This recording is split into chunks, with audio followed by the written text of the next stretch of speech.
On any given day, Arlington residents have the chance to celebrate nature in their own backyard, on the ground, and in the air.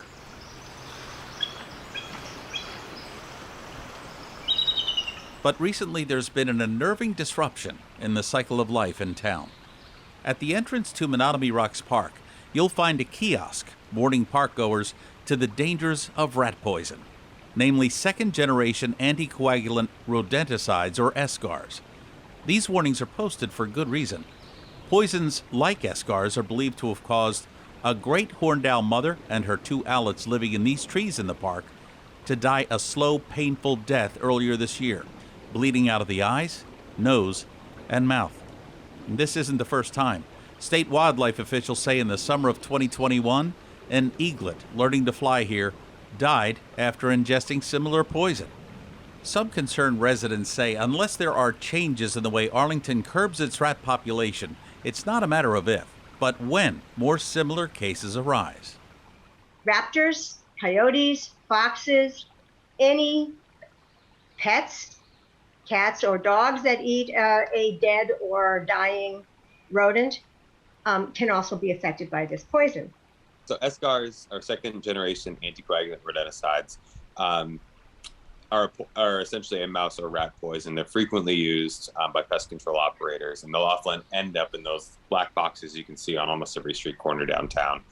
And so what happens is a mouse or a rat comes along, and the bait inside is usually flavored or scented, so they'll eat it. And what happens is their blood stops clotting efficiently. And so it ends up being a slower demise, meaning it doesn't kill them instantly. It sickens them. And so all of a sudden you have a sick or slow-moving rodent moving around. And that, unfortunately, becomes a very easy meal for something like a hawk or an owl or an eagle, or maybe even something like a fox. And when the animal comes along and eats that sick rodent, the poison, the same mechanism that works on the rodents, will end up working on the predator animal. And so what happens often, or what we think we're seeing in rehab, is birds of prey, are the most common ones we see. But they'll come along, they'll eat one of these sick rodents, their blood is not clotting effectively. So all of a sudden the predator starts to get sick, and then the next mouse or the next meal they can afford to catch is probably going to be another sick, slow-moving one. And so you end up with a bit of a cycle, where you get a predator that gets one dose, and then maybe it doesn't feel well, doesn't feel up to catching, a normal healthy mouse, and the next one is sick, and the cycle repeats until the animal is pretty sick itself.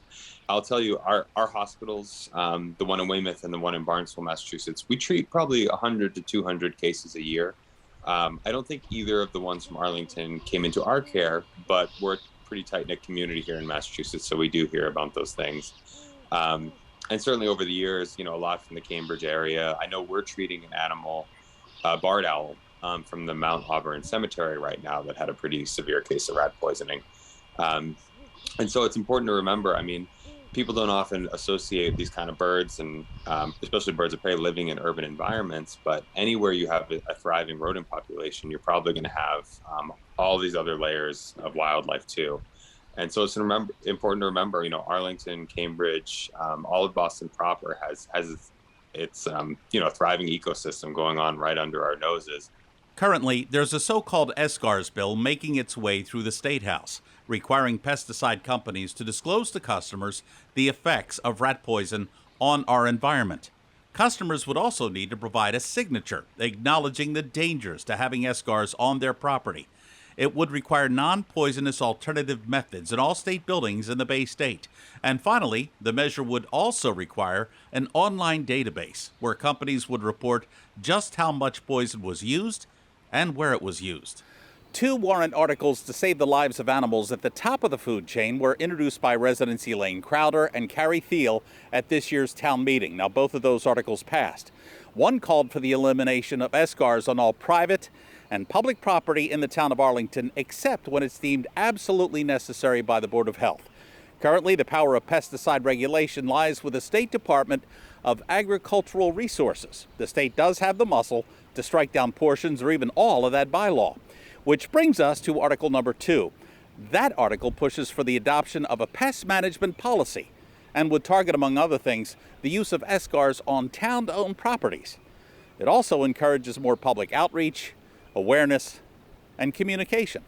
What we're trying to do is join some statewide efforts to get some local control and send to the state legislature a request, a special legislation request, which basically says that we, Arlington, would have the authority to ban second generation anticoagulant rodenticides within Arlington. I'd like to tell the residents of Arlington that you guys have an incredible amount of biodiversity right in your own town, and it's worth protecting. And when it comes to rodent control, you have a lot of options. We're lucky to live in a time where there are so many options available. And so before you undertake the process of trying to control rodents chemically, take a few minutes, read some of the recent articles that come out, because your choices matter. And not only to the rodents and not only to your own public safety, but to the safety of our entire environment. And I have to tell you, there is no better natural rodent control than a hawk or an owl. These guys are out there every single day trying to make meals out of mice and rats and exerting their own form of control. So we want to protect them in the process because they will work with us to help keep these rodents in check.